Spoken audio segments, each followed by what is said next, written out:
महाभारतामध्ये एक वचन आहे, अशुश्रूषा त्वरा श्लाघा विद्यायाः शत्रवस्त्रयः. आता महाभारत म्हणते विद्येचे 3 शत्रू आहेत. सेवा न करता विद्या मिळवणं विद्येचा शत्रू आहे, गडबडीनं विद्या मिळवणं विद्येचा शत्रू आहे, आणि आत्मस्तुती करून विद्या मिळवणं हा विद्येचा शत्रू आहे.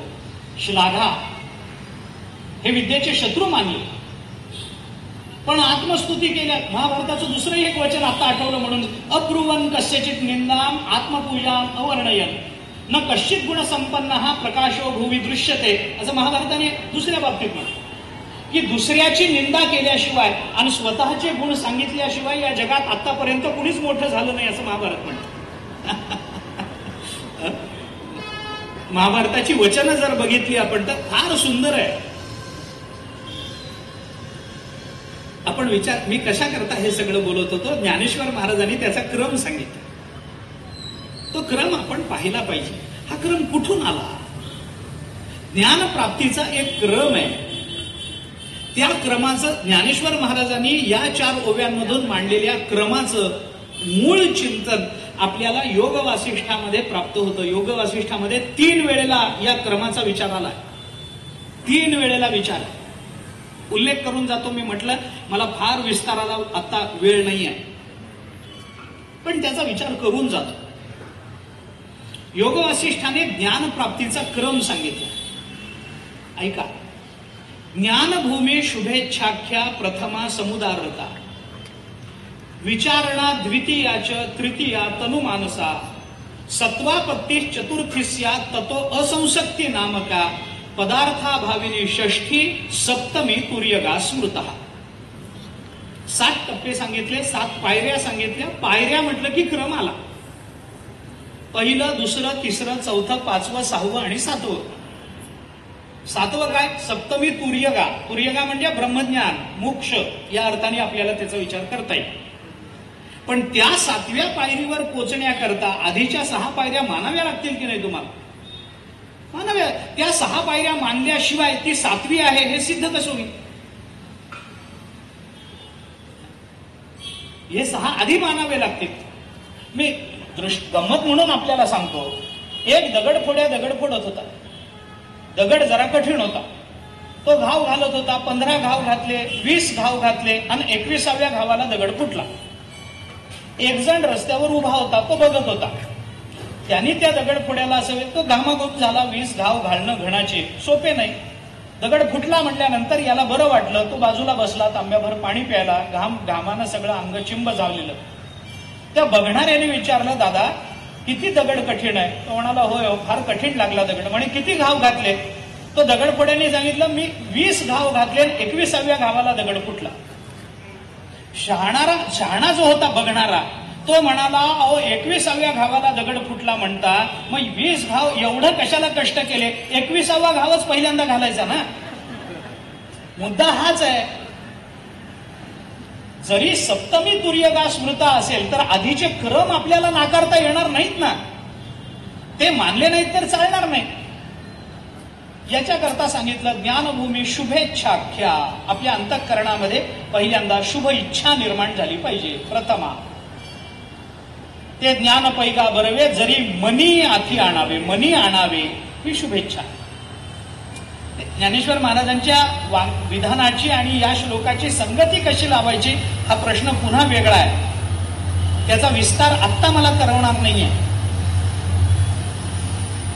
पण शुभेच्छा निर्माण झाली पाहिजे. आपल्या मनात इच्छा खूप आहेत, शुभेच्छा फार कमी.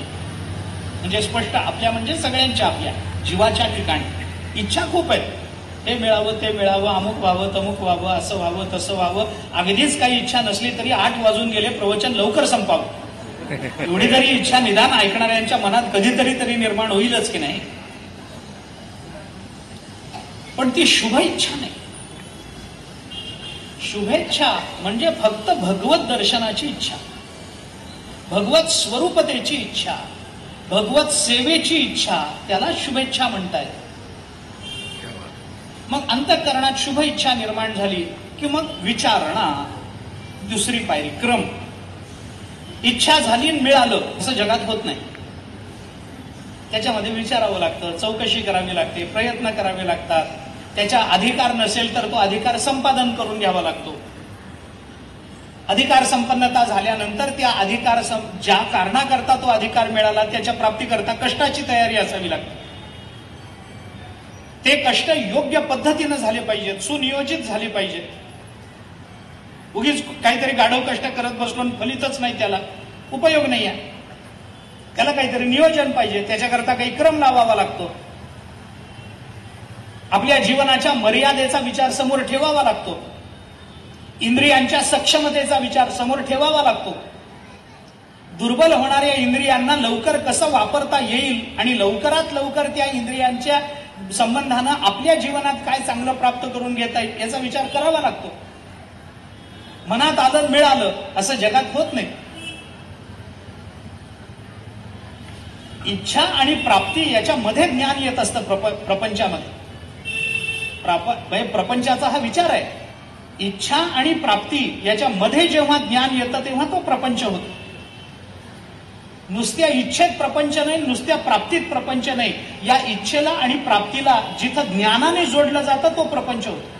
तो परमार्थ होत नाही, तो प्रपंच होतो. आणि इच्छा आणि प्राप्ती याच्यामध्ये ज्ञान न येता इच्छा झाल्यानंतर जेव्हा ज्ञान होतं त्या ज्ञान म्हणण्यालाच आपण जेव्हा प्राप्ती म्हणतो त्याला परमार्थ म्हणतात. जिथं प्राप्ती आणि ज्ञान याच्यामध्ये अंतर नसतं तो परमार्थ, आणि ज्ञानाने जिथं प्राप्ती होते तो प्रपंच. असेच नियम आहेत वेदांताचे. ज्ञान म्हणजेच प्राप्ती, प्राप्ती म्हणजेच ज्ञान असं आहे ते. त्याला त्रिपुटीचा विचार करावा लागतो या सिद्धांताच्या सिद्धीकरता. पण तो पुन्हा स्वतंत्र मुद्दा होईल. सगळंच एका वेळेला बोलू नये वक्त्यांनी, नाहीतर श्रोते पुन्हा येत नाहीत. वक्तृत्वाचं एक सूत्र सांगून जातं. वक्त्यांनी सगळं बोलून टाकायचं नसतं, थोडं ठेवायचं असतं शिल्लक. वेळ नाही आपल्या हातामध्ये. माझ्या मनात इच्छा झाली की घरामध्ये टीव्ही आणावा. माझ्या मनात आल्यावर लगेच मी जातो का? नाही. काही माहिती घेतो की नाही, कोणत्या कंपनीचा चांगला आहे, तो किती इंची असला पाहिजे, तो अमुक कसा असलं पाहिजे, तो रंगीत असावा का काळा पांढरा असावा, हे घरात आणल्यानंतर याच्यामध्ये किती चॅनल काय ते दिसतात, हे आणल्यानंतर घरातली मुलं 100% बिघडतील ना, याची खात्री झाल्याशिवाय आणतो का आपण? विचार करा.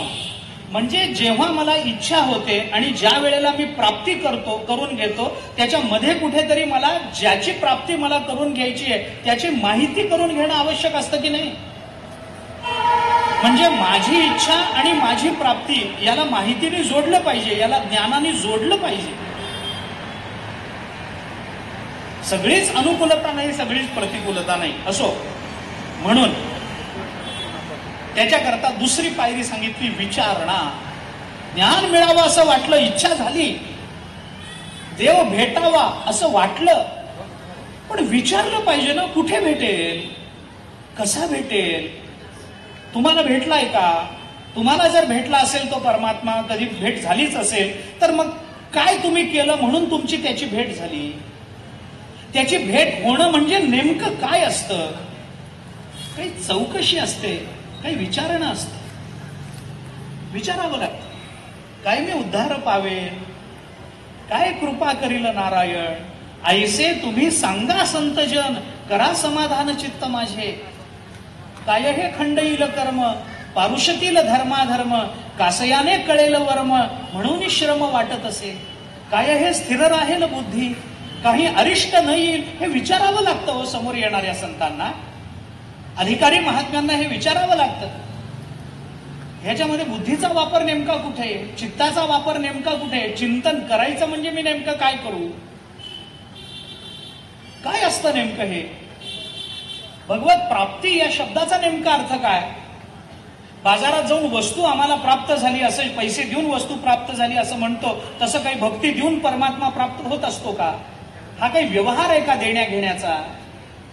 कुणाला तरी त्यातल्या अधिकारी महात्म्याला हे विचारलं पाहिजे ना. नाही, जर खरीच ती इच्छा तीव्र असेल ना तर समोर कोण आहे याचाही विचार केला जात नाही, कुणालाही विचारलं जात.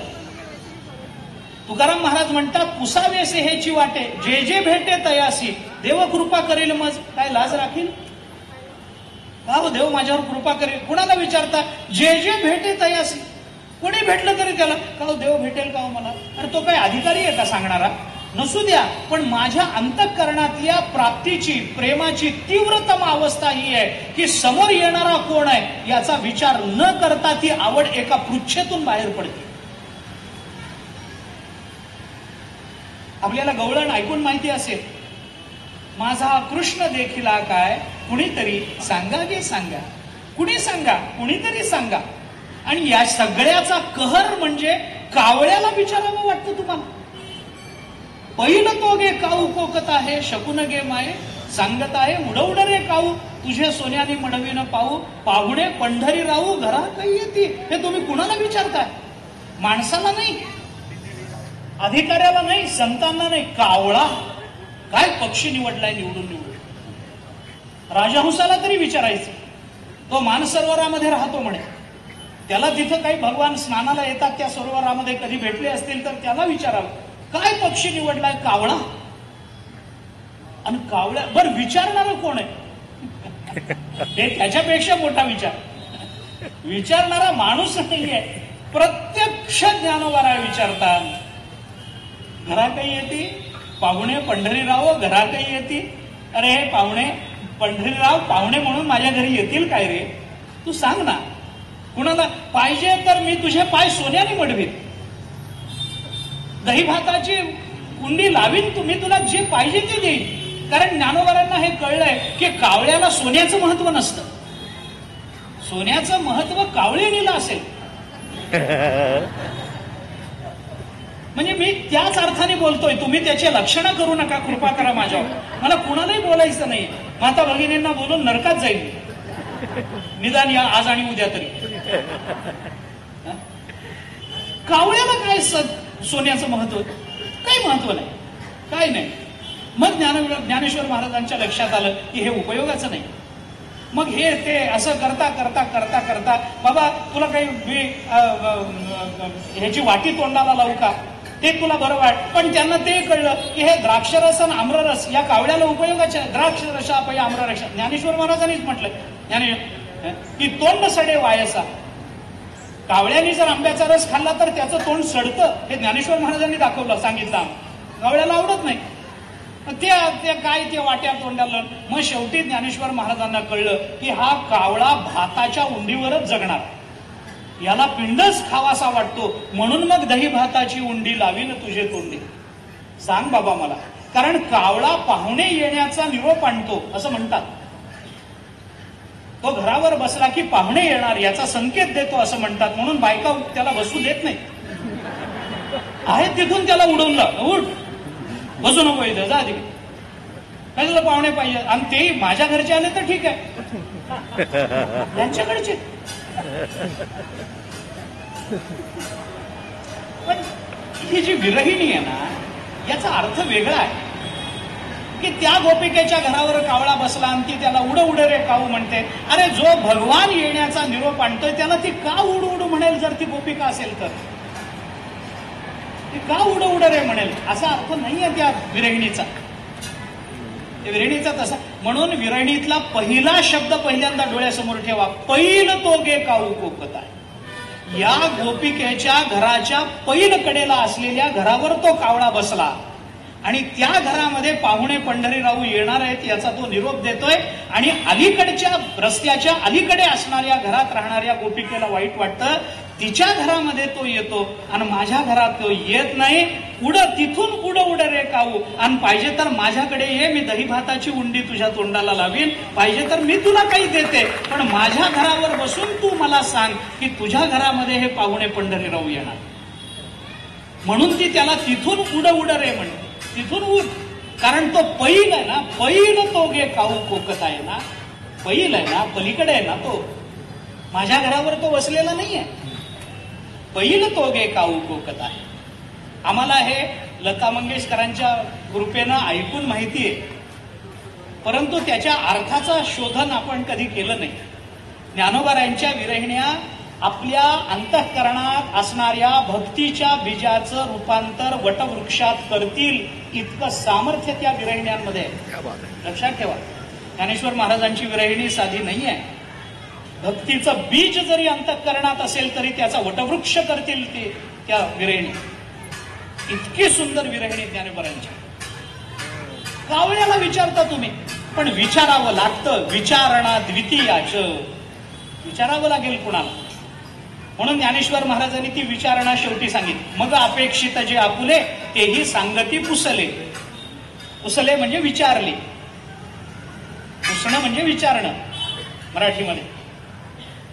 आणि मग त्या विचार तेही सांगती. कधी सांगते?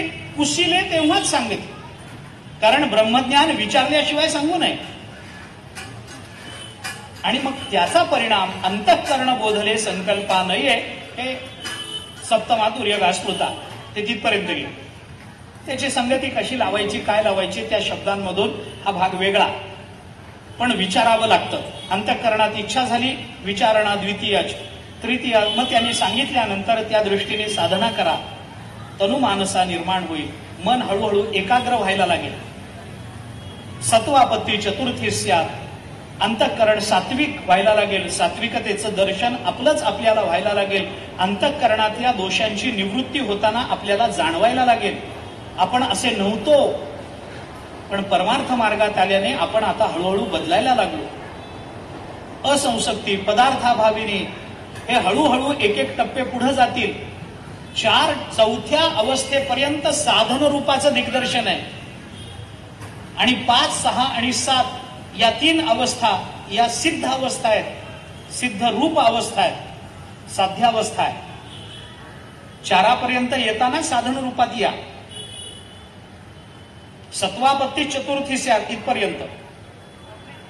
असंसक्ती पदार्थाभाविनी आणि तुर्यगा, हे 3 पुढचे आहेत. उपनिषदामध्ये त्या संबंधामध्ये काही प्रमाणही सापडतं आपल्याला. ब्रह्मविद, ब्रह्मविदवर आणि ब्रह्मविद वरिष्ठ अशा त्या 3 अवस्था नंतर आल्या. असंसक्ती पदार्थाभाविनी आणि तुर्यगा. ब्रह्मविद, ब्रह्मविदवर, ब्रह्मविद वरिष्ठ. तुर्यगा म्हणजे ब्रह्मविद वरिष्ठ मानली गेली. सोडून द्या विषय, पण हा क्रम आहे हे मला सांगायचं. ज्ञानेश्वर महाराजांनी 4थ्या अध्यायात सांगितलेला क्रम आहे हे मला आपल्याला सांगायचं. या क्रमानं तिकडं जावं लागेल. वेदांताचा क्रम बघितला तर ब्रह्मज्ञानापर्यंत पोहोचण्याकरता एक विशिष्ट क्रम लावला गेला, जो विवेक चूडामणीच्या सुरुवातीला जगद्गुरु शंकराचार्यांनी आपल्या समोर मांडला. एकदम ब्रह्मज्ञान नाही होत. आम्ही पुस्तक वाचलं आणि ब्रह्मज्ञान झालं असं जगात कधीही झालं नाही, होण्याची शक्यताही नाही. याच्याकरता वाचू नये असं नाही, पण नुसत्या आमचं पुस्तक वाचण्याने ते ज्ञान होत नाही. गुरुकडे गेलं पाहिजे, पुन्हा तेच आहे, साधना केली पाहिजे, अमुक आहे तमुक आहे, सेवा झाली पाहिजे, उपासना झाली पाहिजे. पण एक विशिष्ट ध्येय डोळ्यासमोर ठेवून त्या दृष्टीनं आमची वाटचाल चालू राहिली पाहिजे.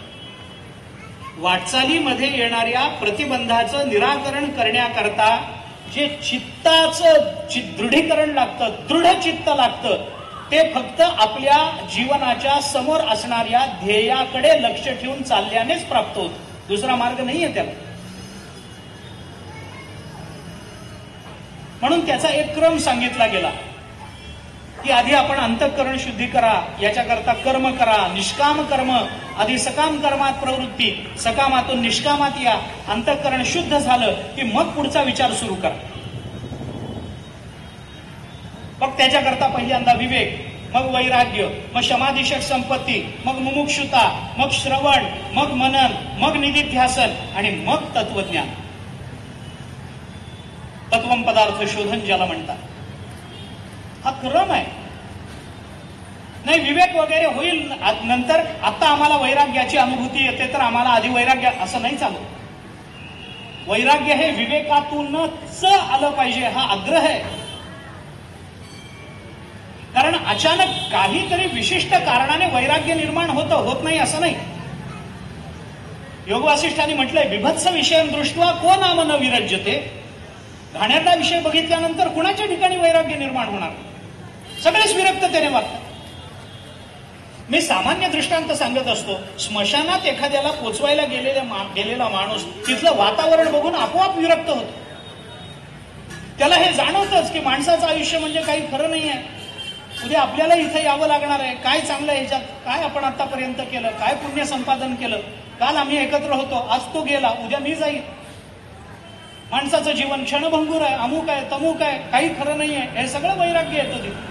आणि तिथं मग तो ते चिता पेटलेली असते मित्राची, त्याला ते वैराग्य आलेलं असतं. आणि त्या ठिकाणी मग तो म्हणतो काही नाही, आता घरी गेलं की दासबोधन ज्ञानेश्वरी. तो संकल्पच इतक्या पवित्र स्थानावर करतोय. घरी येतो, स्नान वगैरे करतो, काही करतो न करतो, बायको चहाचा कप देते. थंडीचे दिवस असतात, त्या गरम गरम चहाच्या कपामध्ये तो दासबोधन ज्ञानेश्वरी कुठं आत विरघळून जाते ते शेवटपर्यंत सापडत नाही. नंतर कुठलं वैराग्य याला म्हणतात? विभत्स विषयम दृष्ट्वा को नाम न विरज्यते. पण सताम उत्तम वैराग्यम विवेकात एव जायते. पण संतांच्या ठिकाणी जे वैराग्य दिसतं ते विवेकातूनच निर्माण झालेलं असतं. म्हणून विवेकातून वैराग्य, वैराग्यातून समाधिषट संपत्ती, त्या संपत्तीतून मुमुक्षुता, मुमुक्षुतेतून श्रवण झालं पाहिजे, श्रवणाचंच मनन झालं पाहिजे, मननाचं निधिध्यासन झालं. तर गंमत ही आहे, या पायऱ्या चढताना जेव्हा आम्ही हा क्रम लावतो ज्ञानाकरता, साधनेचा जेव्हा एक विशिष्ट क्रम लावला जातो, तेव्हा त्या क्रमाचं चिंतन करताना मागची पायरी ओलांडून पुढची आम्ही घेतली, याचा अर्थ मागचीचा आमचा संबंध संपला असं होत नाही. वेदांत विचारामध्ये, ज्ञान विचारामध्ये विवेकातून वैराग्यात गेलो, वैराग्यातून समाधिषट संपत्तीकडे गेलो तर शम प्राप्त झाला म्हणजे आता वैराग्याचा आम्हाला विचारच करायचा नाही, वैराग्य सोडून द्यायचं असा अर्थ होत नाही. म्हणून हे सगळं सकट घ्यायचं. विवेकातून वैराग्य, विवेक वैराग्यासह समाधिषट संपत्ती, विवेक वैराग्य समाधिषट संपत्ती सह मुमुक्षुता, विवेक वैराग्य समाधिषट संपत्ती मुमुक्षुते सह श्रवण झालं पाहिजे. त्या श्रवणातही विवेक हवा, त्या श्रवणातही वैराग्य पाहिजे. वीतरागिते सारिका जो जोडोनी ठेविला सखा, तो अगवियाची भूमिका सवेची चाले म्हटलंय ज्ञानोबर आहे. विवेक, वीतराग या शब्दाचा अर्थ वैराग्य असा. वीतराग म्हणजे वैराग्य. या वैराग्यासारखा जो सखा जोडून ठेवलेला आहे, मित्र जोडून ठेवलाय, तो आमच्या सगळ्या भूमिकांमध्ये आमच्या बरोबर चालला पाहिजे. पुढे कुठेतरी गेला आणि मागचं वैराग्य निष्ठून गेलं, पुन्हा मागे यावं लागतं. तिथून पुढे जाता येत नाही, पुन्हा मागे या, पुन्हा पहिल्यापासून सुरुवात करा. जातात, श्रवणापर्यंत जातात, मननापर्यंत जातात, निधिध्यासनापर्यंतही पोचतात. पण तिथं कुठेतरी वैराग्य धोका देते, तिथे कुठेतरी विषयाची आसक्ती धोका देते, कुठेतरी विषयाची आसक्ती मनामध्ये घर करून राहते. आणि मग तो सत्सद विवेक जो असतो तो सोडून निघून जातो. आणि मग मनुष्य त्या अवस्थेमध्ये नको ती गोष्ट करून बसतो. वैराग्य गेलं की चला पुन्हा विवेकाकडे, कारण विवेक गेल्याने वैराग्य गेलं पुन्हा पहिल्यापासून. मी दृष्टांत देत असतो त्याला की आजकालच्या शिक्षण व्यवस्थेमध्ये 10वीत नापास झालेल्या विद्यार्थ्याला पुन्हा 10वीचीच परीक्षा द्यावी लागते. 10वीत नापास झाला पुन्हा 10वी, त्याच्यात नापास झाला तरी 10वीचीच दे, त्याच्यातही नापास झाला पुन्हा दे. मार्च मध्ये दे, पुन्हा ऑक्टोबर मध्ये दे, नाही जमलं पुन्हा मार्च मध्ये दे, पुन्हा ऑक्टोबर मध्ये दे. आषाढी कार्तिकी भक्तजन येती चालूच आहे, पुन्हा पुन्हा पुन्हा पुन्हा. पण तो जोपर्यंत त्या 10वीतून उत्तीर्ण होऊन 11वीत जात नाही तोपर्यंत 10वीचीच परीक्षा दे. पण परमार्थात हे चालत नाही. परमार्थात 10वीच्या परीक्षेत आम्ही अनुत्तीर्ण झालो तर पुन्हा बालवाडीत जाऊन बसावं लागतं आणि तिथून सुरुवात करावी लागते. कारण मुळात तुम्ही कुठेतरी चुकलाय म्हणून आता धोका आहे. पुन्हा मागे या, पुन्हा विवेकाकडे या, पुन्हा अंतःकरण शुद्धीकडे या आणि मग पुन्हा तो प्रवास करा. एवढ्या सगळ्या सह केलेलं श्रवण तेवढं चालत नाही.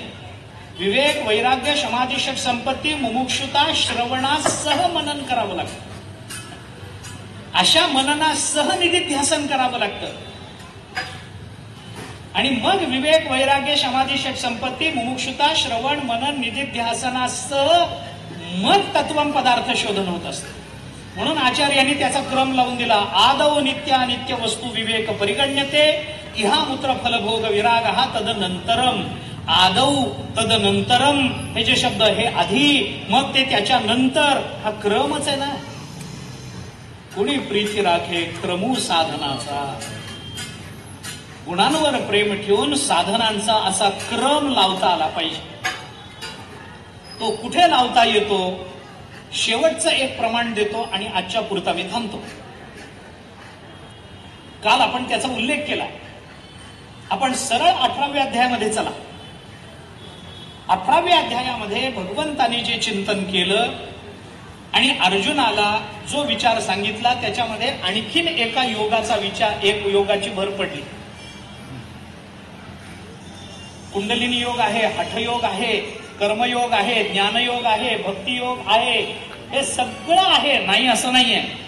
पण याच्यामध्ये अजून एक योग आणला भगवंतानी, ज्याला ज्ञानेश्वर महाराजांनी नाव ठेवलं क्रमयोग. गुणी प्रीती राखे क्रमू साधनाचा, हा क्रमयोग तिथं आला. 3 श्लोकामध्ये तो प्रकट झाला. बुद्ध्या विशुद्धया युक्तो धृत्यात्मानं नियम्य च शब्दादीन विषयांस त्यक्त्वा रागद्वेष व्युदस्य च विविक्त सेवी लघवाशी यतवाक्काय मानसः ध्यानयोग परो नित्यम वैराग्यम समुपाश्रितः अहंकारम बलम दर्पम कामम क्रोधम परिग्रहम विमुच्य निर्ममः शांतः ब्रह्मभूयाय कल्पते. ब्रह्मभूयाय कल्पते इथपर्यंत आपल्याला जावं लागेल. याच्याकरता हे सगळं मध्ये मध्ये प्रतिबंध येणार आहेत, मध्ये मध्ये काही अडचणी आमच्या जीवनामध्ये येणार आहेत. आणि मग ब्रह्मभूयाय कल्पते असं झालं की मग ब्रह्मभूत प्रसन्नात्मा न शोचती न कांक्षती. मग काय दिसतं? समस्सर्वेषु भूतेषु मद्भक्तिं लभते परा. समस्सर्वेषु भूतेषु मनी लोचने श्रीहरी तोची पाहे. तिथपर्यंत जावं लागतं. त्याच्याकरता म्हणून मी म्हटलं की खालून वर चला. पायऱ्या आहेत ना, मग खालून वर गेलं पाहिजे. क्रम आहे ना, मग खालून वरपर्यंत गेलं पाहिजे. वरून खाली येण्यात परमार्थात पुरुषार्थ मानला जात नाही. परमार्थ सिद्ध झाल्यानंतर वर पोचलेल्या महात्म्यांनी खाली आलं पाहिजे हे मान्य आहे. म्हणून साधकांनी लोकांतात जाऊ नये आणि सिद्धांनी एकांतात बसू नये. साधकांनी आपली सिद्धी होईपर्यंत एकांतात राहावं आणि तो सिद्ध झाला की त्यांनी एकांत टाकून लोकांतात आलं पाहिजे. कारण लोकांना ते ज्ञान देणं आवश्यक आहे. ज्ञानेश्वर म्हणून मी आपल्याला प्रमाण दिलं. सगळं संपलंय, त्याचं काही राहिलेलं नाही. सगळ्या इच्छा पूर्ण झाल्या आहेत, काही राहिलेलं नाही. पण तरी ज्याचं काही राहिलेलं नाही त्याला ज्ञानोबा म्हणतात तया कर्तव्य असे उरले लोकाला. कर्तव्य आहे त्याला, लोकालागी ते कर्तव्य पार पाडावं लागणार. सगळं मिळालंय.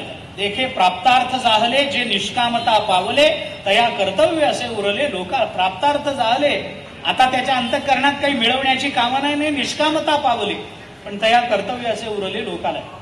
या करता म्हणून ज्ञानेश्वर महाराज हा क्रम सांगतात. या क्रमाचाही जरा घरी जाऊन विचार करा. 18व्या अध्यायात शेवटी आलेला विचार आहे. काय करावं लागेल तुम्हाला? बुद्ध्या विशुद्धया युक्तो. आमची बुद्धी शुद्ध करावी लागेल. बुद्धी शुद्ध करणं, अंतःकरण शुद्ध करावं लागेल. कसं करावं लागेल? काय अंतःकरण शुद्ध करायचं म्हणजे काय करावं लागेल? त्याला धुवावं लागेल. ते कसं धुवावं लागेल?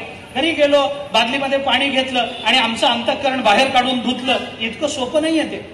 ज्ञानेश्वर महाराजांनी त्याच्याकरता सांगितलंय आपल्याला काय करावं लागेल, कसं करावं लागेल. ते कुठेही धुतलं जात नाही. मग कुठं धुतलं जातं?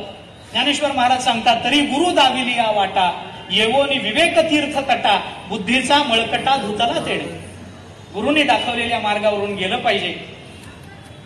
विवेकाच्या तीर्थ तटावर आलं पाहिजे. विवेक तीर्थ आहे, त्या विवेकाच्या काठावर आलं पाहिजे. आणि त्या विवेकाच्या तीर्थानं, त्या पाण्याने बुद्धीचा मळकटा धुतला तेढे. विचार केला की मळ जातो. लक्षात ठेवा. दीर्घ संसार रोगस्य विचारोही महौषधम.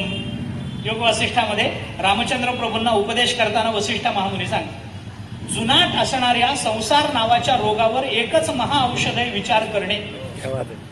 दीर्घ संसार रोगस्य विचारोही महौषधम. मोठं औषध आहे. विचार करा, विवेक करा. विवेकानंच हे होईल, नाहीतर होणार नाही. विवेक खोले पाहिजे, ज्ञानेश्वर महाराजांची भाषा. खोल विवेक पाहिजे, दुसरा कोणता मार्ग नाहीये त्याला. वैराग्य सखोलच पाहिजे, दुसरा कोणता मार्ग नाही त्याला.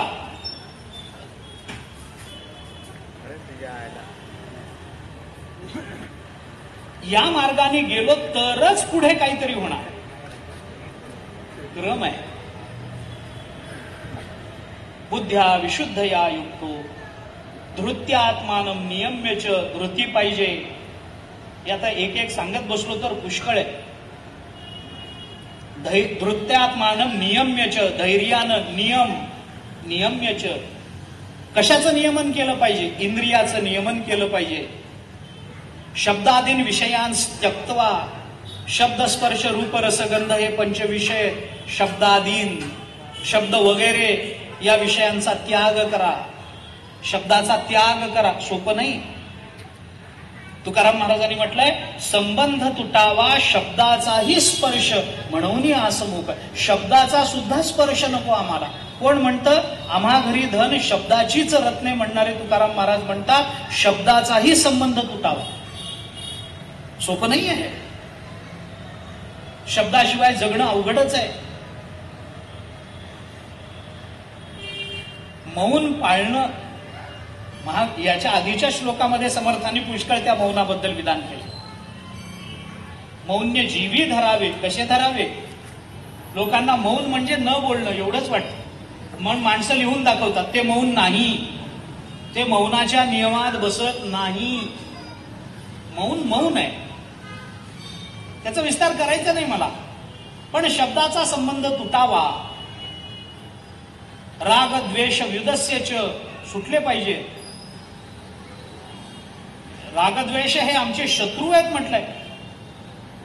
रागद्वेष हे आगवे सर्वथा मनवनी सांडावे. विषय हे आगवे सर्वथा मनवनी सांडावे, मग रागद्वेष स्वभावे नाशतील. तिसरा अध्याय ज्ञानेश्वरीमध्ये.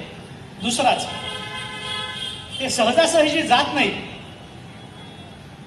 मग विविक्त सेवी, थोडस जास्त नाही, एकांत सेवन केलं पाहिजे. लघुहाशी थोडस खाल्लं पाहिजे. मित आहार घेतला पाहिजे. यत वाक काय मानसहा नियमन झालं पाहिजे. शरीर वाचा मन यांचं नियमन झालं पाहिजे. ध्यानयोग पर झाला पाहिजे. ध्यानयोगात रममाण होणारा झाला पाहिजे. वैराग्यम समुपाश्रित, त्याने वैराग्याचा आश्रय केला पाहिजे. हे क्रमयोगच आहेत सगळे. त्यानंतर त्याने अहंकारम बलम दर्पम कामम क्रोधम परिग्रहम विमुच्य, हे सगळ्याचा त्याग केला पाहिजे. अहंकार सोडला पाहिजे. हे तर महाकर्म कठीण. कोण सोडतो? आणि ते सोडल्याशिवाय तर काहीच नाहीये. ज्ञानेश्वर महाराजांनी त्याच्या खाली फार गोड शब्द वापरले. ज्ञानेश्वर महाराज त्याच्या खालची पहिली ओवी आपण पहा. तेथ आडवावया आले दोष वैरीचे धोपटिले, तया माझी पहिले देहाहंकार. पहिला अहंकारच आहे आमच्या मार्गामध्ये विघ्न म्हणून येणार. अहंकार अहंकार अहंकार आहेच आहे. आणि तो इतका सूक्ष्म आहे. मी अनेक वेळेला गमतीनं सांगतो की माणसं म्हणतात, अहो अहंकार अहंकार म्हणतात, आम्हाला काही अहंकार नाही. आपल्याला बिलकुल नाही. देवाने करून घेतलं तेवढं केलं. मी आपल्याला काही नाही. मला काही अहंकार नाही. हा अहंकार नसण्याचा एक अहंकार, हा त्या मागच्या सगळ्या अहंकाराचा बाप असतो. त्यांनी जर डोकं वर, मागचा बरा म्हणायची पाळी येते. मागचा बरा. अहंकार नाही याचा सुद्धा अहंकार असावा, इतका अहंकार सूक्ष्म आहे. तो टाकता येत नाही. हे माझं ते माझं घर एवढं मोठं, घर तेवढं मोठं. एका महात्म्याने म्हटलं एका श्लोकामध्ये, अलीकडचं आहे पण म्हणजे ते शब्द सांगत नाही, त्याचा भाव सांगतो. 5,000 स्क्वेअर फुटाच्या घरात राहतो. 4 गाड्या आहेत, हातोपाती नोकर आहे, अमुक आहे तमुक आहे. 5,000 स्क्वेअर फुटाच्या घरात राहतो. मनुष्य म्हणतो, पुरुषार्थ वाटतो, कदाचित असेलही व्यवहार दृष्टीने, नाकारायचं कारण नाही. पण तो राहतो, झोपतो फक्त एका पलंगावर. 2.5x6, 3x6, अगदी किती जाड असला तरी 6x6. संपलं. 6x6 एवढ्यातच तो राहतो. जास्तीत जास्त आपण जरी मानलं तरी 5000 स्क्वेअर फुटापैकी त्याला 100 स्क्वेअर फूट पुरतात. तरी तो म्हणतो मी 5000, म्हणजे तो राहतो 100 स्क्वेअर फुटाच्या घरात. उरलेले 4900 स्क्वेअर फुटामध्ये त्याचा अहंकार राहत असतो. तो नाही, त्याचा अहंकार त्या उरलेल्या घरात राहतो. तो राहतो एवढ्याच भागात, तेवढंच आहे. पण तो असलेला सुद्धा कळू देत नाही, म्हणून तो मोठा मानायचा, म्हणून तो पहिला मानायचा. आडवा वया आले दोष वैरी जे धोपटिले, तया माझी पहिले देहाहंकार. पहिला अहंकार. बलम दर्पम कामम क्रोधम हे तर आडवे येणारच आहेत. अर्जुनाला हे सांगावं लागलं, कामयेश क्रोधयेश रजोगुण समुद्भव महाशनो महापापमा विद्येनम इह वैरिणम. हे वैरी आहेत. अर्जुन म्हणतो देवा असं कसं होईल. आता केन प्रयुक्तोयम पापम चरती पुरुषा. असं कसं झालं देवा. हे ऐसे कैसे होईल. ज्ञानियाची बुद्धी भ्रंश ऐसे कैसे घडते. कसं झालं असं. ज्ञानियाची बुद्धी भ्रम कशामुळं. मग त्याला कामयेश क्रोधयेश रजोगुण समुद्भवा. अरे तू काय ज्ञानाचं सांगतोस. आपण काल बोललो ना, बलवान इंद्रिय ग्रामो विद्वांसमपि कर्षित होतं असं. याकरता म्हणून हा सगळा क्रम त्याला आचरावा लागतो. आणि या क्रमाचं आचरण तो जेव्हा करतो, या क्रमानं जेव्हा तो पुढे जातो, तेव्हा एका निश्चित मुक्कामापर्यंत त्याला पोचता येतं. एका निश्चित साध्यापर्यंत तो जातो. म्हणून समर्थांनी चिंतन केलंय, गुणी प्रीती राखे क्रमू साधनाचा. असा साधनाचा क्रम केला की त्या क्रमानं त्याला ज्ञान होतं. ही गोष्ट खरी आहे. पण नुसतं ज्ञान होण्यातही काही महत्व नाही आहे. म्हणून समर्थ सांगतात, त्यांनी त्या साधनांचा क्रम आपल्या जीवनामध्ये लावून घेऊन कसं झालं पाहिजे. जनी जाणता भक्त होवोनी राहे. त्यांनी नुसता ज्ञानी होऊन राहे हे चालत नाही. कारण ज्ञानाचा अभिमान जर कुठं जात असेल तर तो भक्तीचा. कारण भक्ती नम्र व्हायला शिकवते. त्याबद्दल बोलणार आहे पण आता नाही. जनी जाणता भक्त होवोनी राहे. तो जाणता भक्त झाला पाहिजे, तो जनात राहिला पाहिजे आणि तो भक्त होऊन राहिला पाहिजे. या चारही शब्दांवर समर्थांचा जोर आहे. तो जनी असला पाहिजे, तो जाणता असला पाहिजे, तो जाणता भक्त असला पाहिजे आणि जाणता भक्त या जनी राहिला पाहिजे. तर त्याचा उपयोग आहे, नाहीतर काही उपयोग नाही.